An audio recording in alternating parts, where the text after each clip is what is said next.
شروع اللہ کے نام سے جو نہایت ہی رحم کرنے والا ہے، جو دلوں کے راز بہتر جانتا ہے اور جس نے بغیر ستونوں کے اس آسمان کو بلند کر رکھا ہے۔ ناظرین کرام، امید ہے آپ خیریت سے ہوں گے۔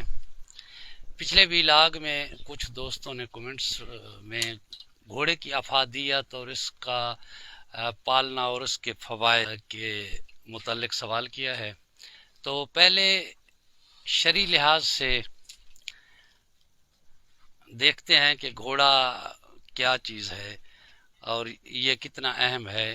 اللہ پاک نے کائنات میں انواع و اقسام کے جاندار پیدا کیے، جن میں سے گھوڑا بھی ایک جاندار ہے اور نہایت ہی پاورفل، پھرتیلا اور ذہین جانور ہے۔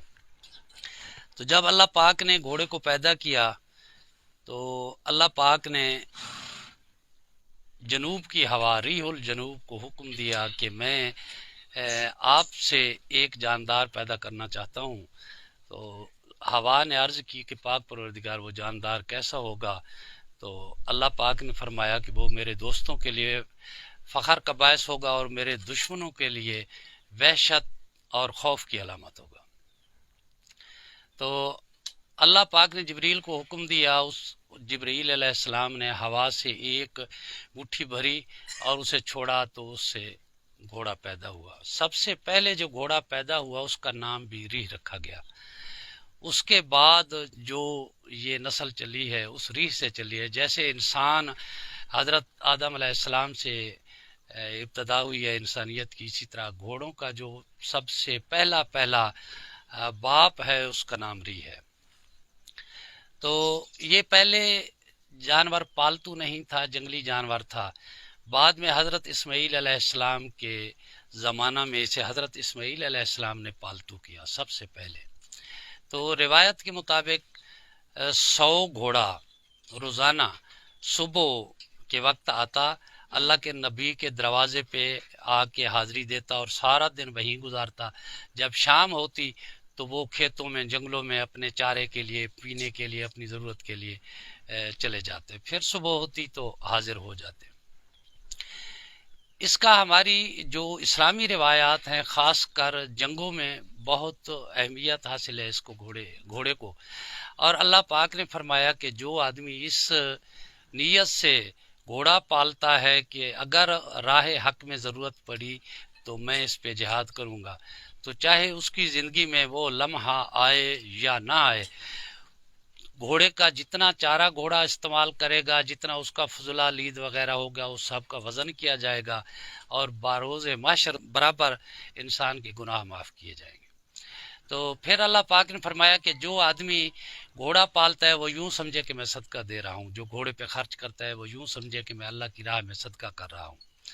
اللہ پاک فرماتے ہیں کہ جس گھر میں جہاد کی نیت سے، اچھی نیت سے گھوڑا پالا جائے تو اس گھر کے جتنے بھی جاندار ہیں ان کا رزق میں بغیر حساب کے اس گھوڑے کا صدقہ عطا کرتا ہوں۔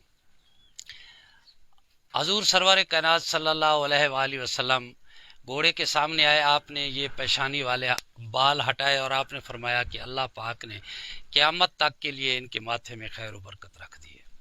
پھر سرکار سائڈ پہ آئے اور یہ عیال جسے کہتے ہیں، عام ہماری زبان سریکی میں اسے جاد بھی کہتے ہیں، عیالوں میں آپ نے اس طرح ہاتھ پھیرا کنگے کی طرح اور سرکار نے فرمایا کہ اللہ پاک نے قیامت تک کے لیے ان کے ساتھ رزق باندھ دیا ہے۔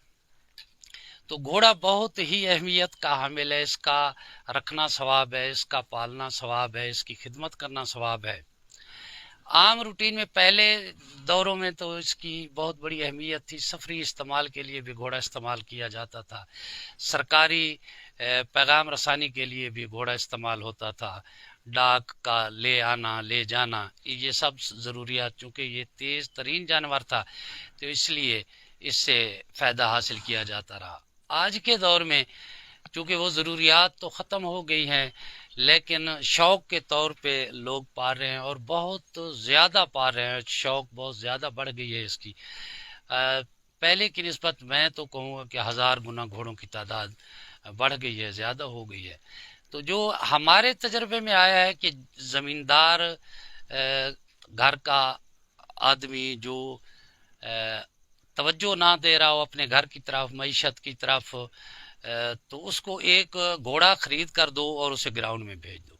انشاءاللہ وہ گراؤنڈ میں جائے گا، لوگ اسے ملیں گے، لوگوں سے اس کا رابطہ ہوگا، اس کو پتہ چلے گا کہ لوگ کتنے آگے نکل چکے ہیں اور میں کتنا پیچھے رہ گیا ہوں.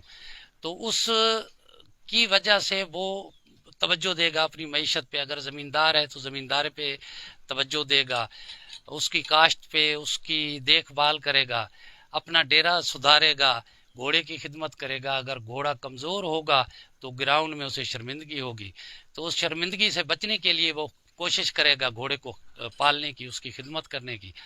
دوسری بات کہ یہ گیم ایسی ہے، یہ شوق ایسا ہے کہ اس میں اچھے لوگ ملتے ہیں، شریف لوگ ملتے ہیں، عزت دار لوگ ملتے ہیں، خاندانی لوگ ملتے ہیں. کمزور آدمی کے بس کی تو یہ بات بھی نہیں گھوڑا پالنا.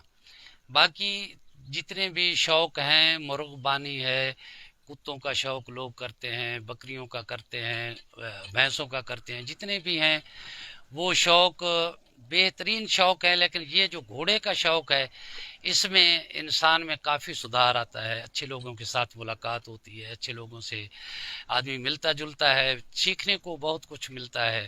انسان کو پتہ چلتا ہے کہ دنیا کہاں پہنچ گئی ہے اور ہم کیا کر رہے ہیں.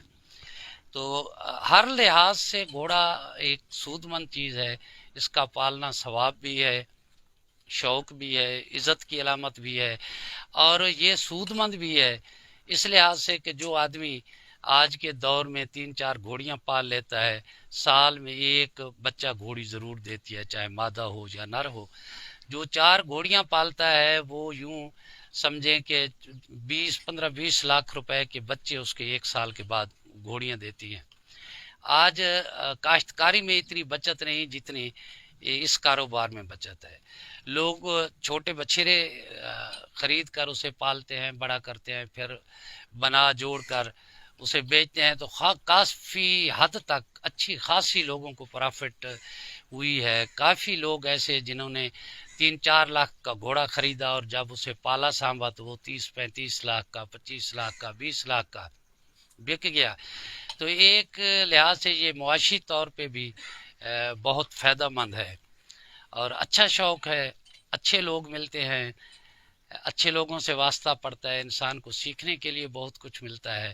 ثواب کی نیت سے رکھا جائے تو یہ ثواب بھی ہے اور عزت کی علامت بھی ہے. آج کل کے دور میں تو ہر جوان چاہتا ہے کہ میرے پاس گھوڑا ہو، چاہے اس کے پاس 50 لاکھ، کروڑ، 1.5 کروڑ کی گاڑی ہے تو وہ اسے اچھی نہیں لگتی. وہ کہتا ہے کہ گھوڑا ہو میرے پاس، میں اس پہ بیٹھوں، اس پہ سواری کروں، اس کی خدمت کروں، تاکہ دوست احباب میں میرا بھی وقار ہو، میری بھی عزت ہو. اور یہ ایک قسم کی سستی شہرت ہے. ایک اچھا جانور اگر کوئی پال لیتا ہے تو اس کا نام پورے پاکستان میں، بلکہ جہاں جہاں گھوڑوں کی شوق ہے اتنے تک اس آدمی کا نام جاتا ہے. جیسے ذواللہ سیال عام سا آدمی ہے، متوسط گھرانے کا آدمی ہے، سیدھا سادہ سا آدمی ہے، جٹ زمیندار ہے، لیکن گھوڑا ایک اس کے پاس اچھا آیا تو اس گھوڑے کی وجہ سے آپ پاکستان کے کسی کونا پہ جائیں تو آپ اس کے لوگ اس کے نام سے واقف ہیں، چاہے شکل سے نہیں بھی پہچانتے تو اس کے نام سے واقف ہیں. اسی طرح ایک ہمارے دوست تھے صفدر حسین، نہنگ کے رہنے والے تھے. انہوں نے ایک گھوڑا پالا تھا نکرے رنگ کا، بہت اچھا گھوڑا تھا. وہ بریڈ کے لیے چلتا رہا، اس کے بچے آج بھی وہ نسل جاری ہے. جہاں بھی بات ہوتی ہے تو لوگ کہتے ہیں یہ صفدر والے گھوڑے کی نسل ہے. ادھر چکیاں پہ وہ منیر ہے، اس نے رکھے ہوئے ہیں 2-3 گھوڑے رکھے ہوئے ہیں. یہ اکرم چند ہے، یہ تو وہ دوسرے گھوڑے ہیں، بریڈر گھوڑے ہیں. شوقیہ طور پہ بھی لوگوں نے بہت بہت اچھے گھوڑے پال رکھے ہیں اور لوگوں نے بڑا نام اس میں کمایا ہے. بہت اچھے لوگوں سے تعلق بنا ہے، واسطہ بنا ہے. تو ہر لحاظ سے گھوڑا ایک اچھا جانور ہے اور اسے پالنا چاہیے. سود مند بھی ہے، ثواب بھی ہے، اور معاشی طور پہ بھی یہ کافی بہتر ہے. تو آج کے ویلاگ میں میرے خیال میں اتنا کافی. پھر اگلے ویلاگ میں ہم چل تو رہے تھے ایک ترتیب کے ساتھ کہ گھوڑے کی بیماریاں اور اس کی فرسٹ ایڈ یعنی گھریلو علاج، آسان علاج. تو پھر دوستوں نے بیچ میں یہ سوال کیا کہ گھوڑے کی افادیت پہ ایک ویڈیو ہونی چاہیے کہ گھوڑا پالنا کیسا ہے۔ تو اس لیے یہ آج کا ویلاگ اسی سلسلے میں تھا، گھوڑے کی اہمیت کے بارے میں۔ انشاءاللہ اس سے اگلے ویلاگ میں پھر گھوڑے کی اس بیماریوں کے متعلق اور اس کے علاج کے متعلق انشاءاللہ آپ کی گوش گزار کریں گے۔ اللہ حافظ، اللہ آپ کو سلامت رکھے۔